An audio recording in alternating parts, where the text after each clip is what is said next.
Hi, welcome to our 12-minute conversation on operational speaking. I'm Sergiu Simmel, Principal EOS Implementer at Get Business Momentum.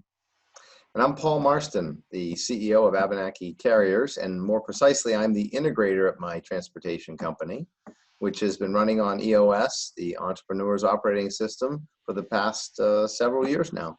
And I've had the pleasure and really the honor of being Abenaki's EOS implementer. So, Paul, today we will be talking, as we discussed recently, about the fact that what gets measured gets managed. So this is about the discipline and the practice of using a scorecard. So let me start from kind of, again, kind of pre-EOS. And I know that it's been such a long time, it may be like prehistoric for you, if you still remember. So what was it exactly that you were tracking? I'm sure, the business had been around already for, a couple of decades. And you've been tracking some stuff, but what was it that you were tracking, or what kind of numbers you were looking at before? Prior to EOS, that's 5+ years ago, it was more, it would have been, we were tracking financial numbers, but it would have been way in arrears. So we would complete a month, get through, we'd be 2 to 3 weeks into the following month to get our sales and revenue. We would see sales on a weekly basis, a few of us, but it wasn't distributed really well. It was distributed rather poorly, to be honest with you. We were not good at KPIs back then. We talked about it. We knew the phrase. We would go and dig into numbers when there was a problem, but we were very reactive. I mean, most businesses at some point in time of maturity track stuff or use numbers to look at. But you see, interestingly enough, it's really not as much as looking at numbers or tracking, so to speak, but it's also, and most importantly, what is it that we do with these numbers? And the practice of EOS brings several components together. It brings accountability. Each number, each measurable, as we call it, is actually owned by somebody on the leadership team. So if something goes, astray with that particular measurable, somebody is actually accountable for it and needs to respond and figure out what's going on. There is also a bunch of actions, when we don't meet weekly goals. So we're not looking at numbers in absolute, but we're looking at numbers vis-a-vis weekly goals, because we are looking at numbers weekly. That's another point.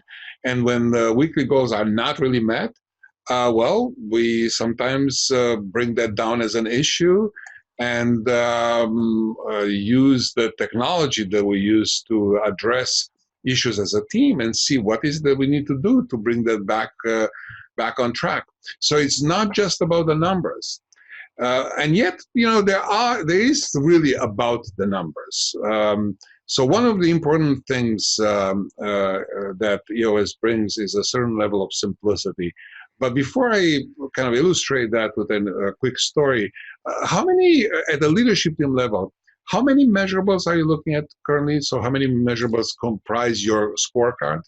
Each week, our leadership team, and each department will have a different set, but our leadership team we're a little high. We're at like 16 measurables now.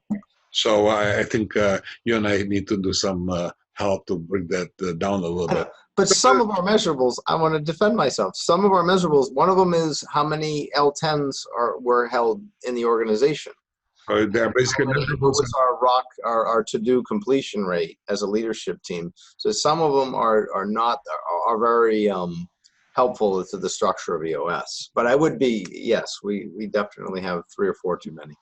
It's true. And really, this is not about, being religious about EOS rules, but it's actually about how much we can actually absorb. As humans, we have limits as to how many numbers we can do and to make sense of it, because everything here is really with a purpose. So the story I was going to share is a story that, as you remember, Paul, I shared with all of you in the leadership team.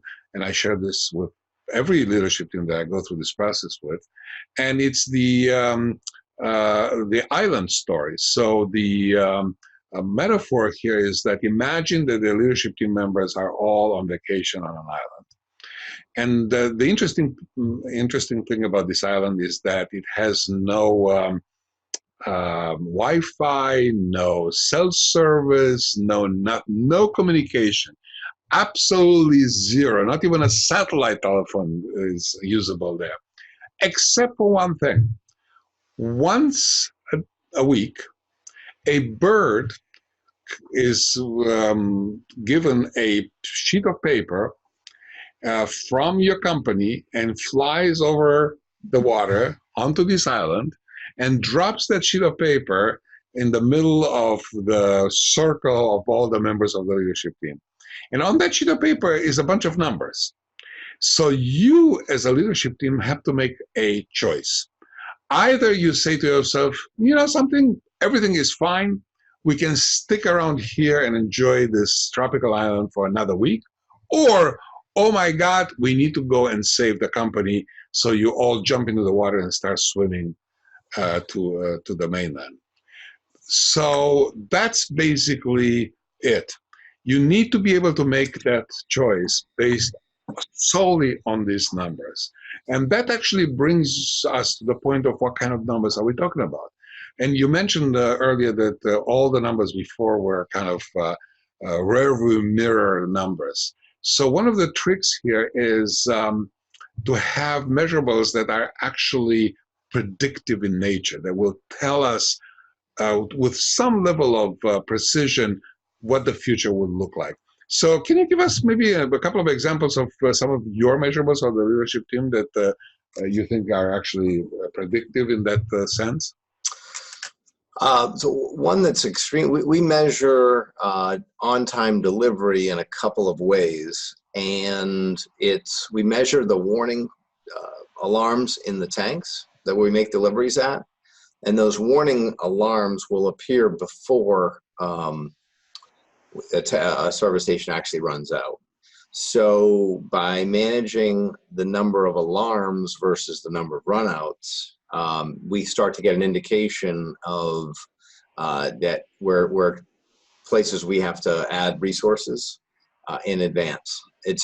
We struggle with this topic though, being a delivery company that is very responsive to, if it's sunny out and people are driving and demand is way up, that's our business.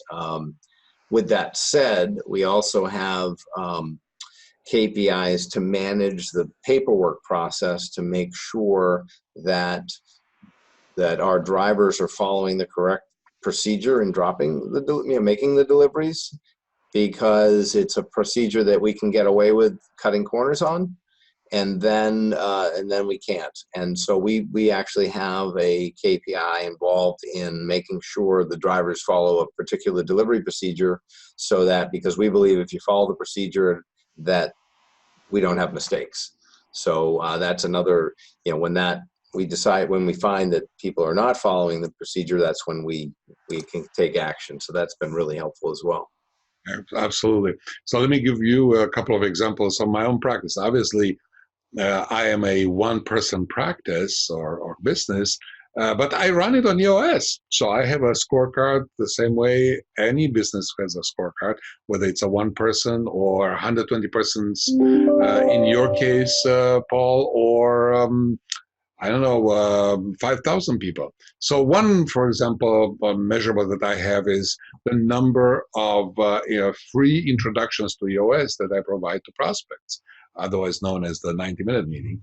And I provide those introductions freely to anybody who's asking, and that involves the entire leadership team of the prospective company, and it takes exactly 90 minutes. So that's one measurable, and that tells me, how many prospects are getting closer to maybe closing or saying to me that they are not interested.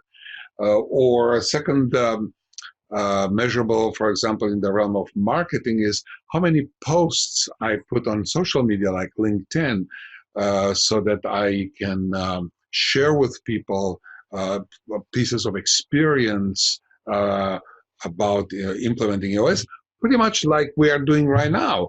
This particular video will go as a post on LinkedIn and will be able to be watched by folks who are interested in the topic, and they will learn hopefully something useful to them. And then, Of course it will be useful. absolutely, absolutely. So that's basically where we are now. We are getting actually close to the end game here, but I have one more question for you, which is, do people ever resist measuring stuff? I would say that it's one of the processes we put in place that, as long as we try to make it so that the numbers aren't too difficult to achieve. In other words, not the goal, but the actual number. We can go to the software and pull that up, and you're in charge of pulling sales or whatever the number is. So we try to make numbers that we can actually measure. And I would say no. I say what is one thing I do want to touch on is that EOS has gotten us to tie in KPIs to individuals into the roles. Generating like the value, the predictive nature of a role within the company, which I'd never taken it to that level of specificity. Like, it's easy to do sales, that has a direct tie, but then you do on-time delivery or maintenance, and it's really tied to the job and the function, which has been really great. Absolutely. Well, time is running up. How should people go and implement the scorecard or measurables? They just read the traction book and go and do it? Well, you certainly could. But there's so much more to it, and you were really, really extremely helpful with us. And it's, as I just touched on a minute ago, there's so much more to it than just coming up with a couple of numbers. There's a process to it, and you can really change the way and make it a super efficient way for a company to use metrics if you have a coach. There's certainly a better bit of information you can get elsewhere. Having you were very instrumental for us, and this has become a backbone of our company on a weekly basis, and we really appreciate it. I would highly recommend the coach. Well, thank you so much, Paul. Thank you for your endorsement. And for those of you who are watching this, if you would like to reach me, you can do so on the phone at 617-731-3132 or by email at sss@getbusinessmomentum.com. Well, thank you, Sergio, for letting me be a part of this, and really hope looking forward to our next 12-minute conversation. Thank you so much, Paul, for taking the time and sharing your experience with the other business owners and leaders out there. And until our next time, have a great rest of the day.